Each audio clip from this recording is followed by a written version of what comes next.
Fenric never seemed to intend to release Presepe. No matter how many times I asked him what happened, he gave no answer. All he did was hug her tightly without moving.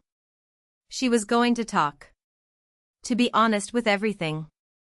But as she looked at Fenric in front of her, he seemed to her to be in a very bad condition, even worse than when he was seriously injured by Ivan.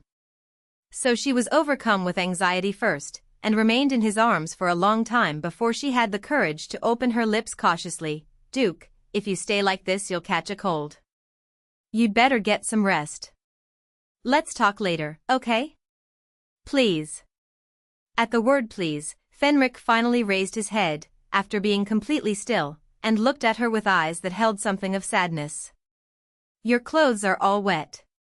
I think you should change them first." It had not been long since he had gotten out of bed after his injuries, and if he caught a cold now he would get very sick.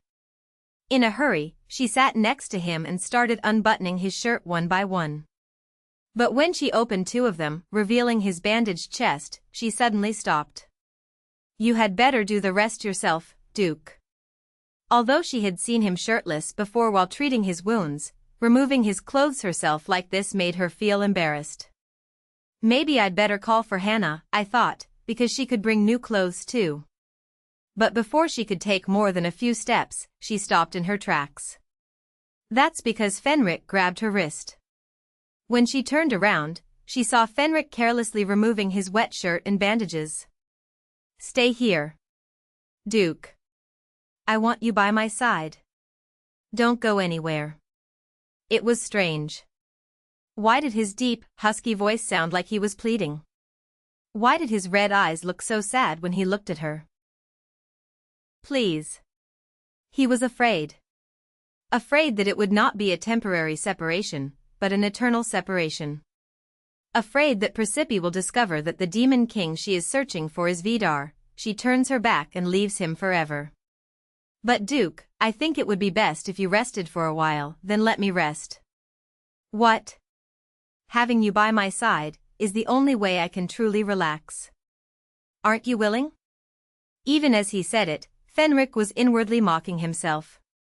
After coming this far, after doing everything he did, is all he can do now is beg? But he had no other choice. From the beginning, he was the party that desperately yearned for humiliation, while the other party did not care about those feelings, and could leave at any moment. Such was the nature of their miserable relationship. Even with his sincere plea, Presepe did not answer him. She was looking at him with eyes mixed with anxiety and confusion, as if she wanted to ask something or hear something, but she did not say a word. Instead, she grabbed it and pulled it slowly. "I'll make you sleep. Lie down here."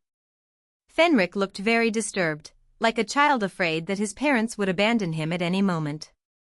She wanted to sincerely ask him what happened, but just before he himself asked her to stay still today, in his arms. If this is what he needs from her now, she is willing to give it to him. He did the greatest thing for her, without any hesitation. Fortunately, he did not resist, but calmly obeyed her. He lay on the bed, looking up at her. "I want you to lie down too." "What? I don't want to rest alone.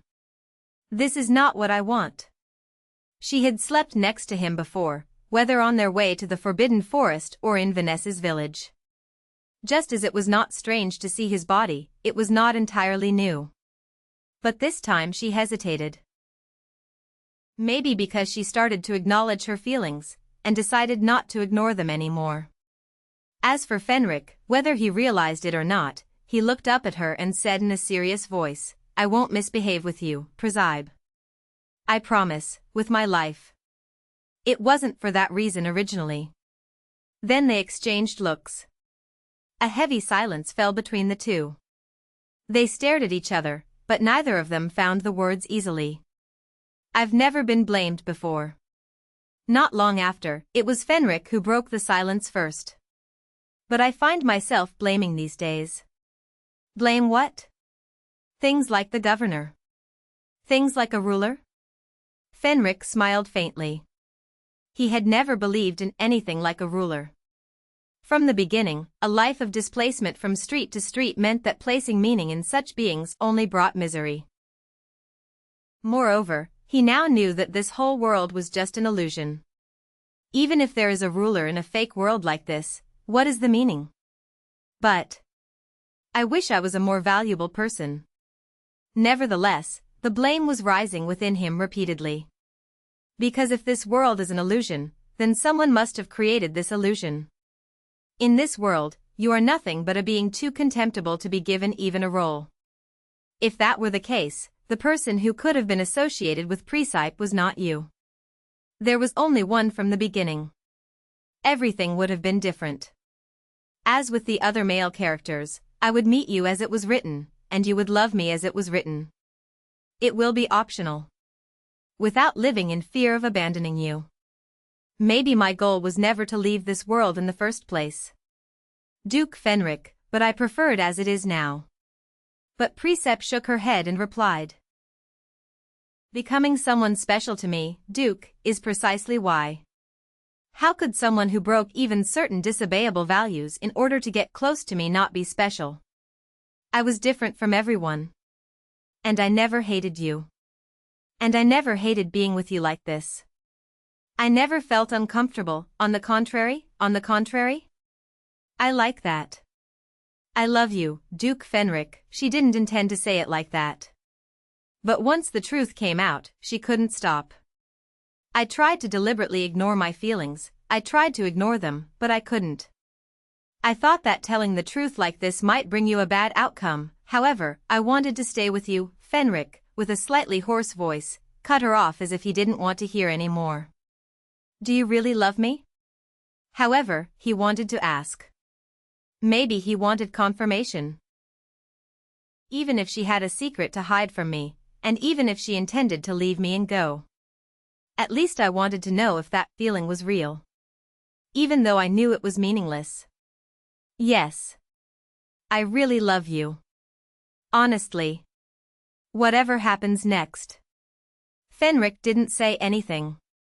He was not clearly happy, nor did he say thank you in a familiar way. All he did was reach out to embrace her as if he were trapping her in his arms. Then he leaned down to kiss her. It was a sudden kiss, and his touch was surprising. But Presepe did not avoid him. Rather, she also surrounded him with her arms, and received his longing breath without resistance.